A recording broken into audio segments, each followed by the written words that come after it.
ความดีนั้นฝังตรึงจากไปแล้วคำหนึ่ง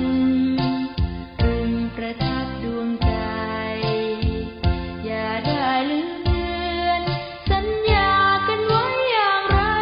ขอให้เรามั่นคงจิตใจก้าวไปสรรสร้างความดี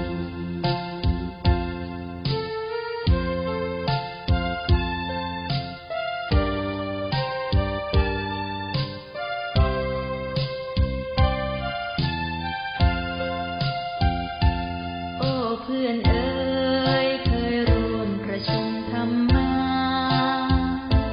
แต่เวลาต้องพาให้เราจากกัน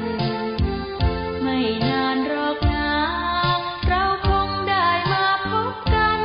ไม่มีสิ่งใดขวางกันเพราะเรามั่นในสัญญา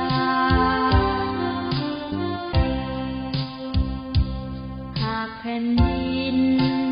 ไม่ฝังกายจะสุขจะทุกข์เพียงใดน้อมกายยิ้มสู่ปันฝ่ารอยรัดดวงใจมั่นในคำสัญญาสร้างสรรค์เพื่อมวลประชานี่คือสัญญาของเรา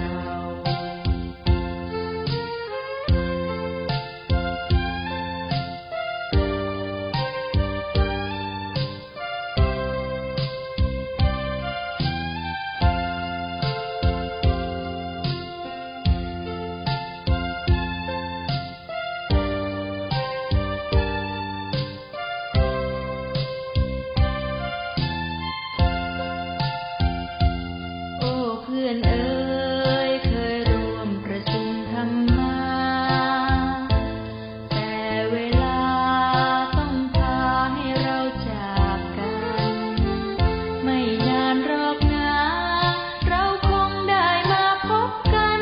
ไม่มีสิ่งใดขวางกันเพราะเรามั่นในสัญญาหากแผ่นดิน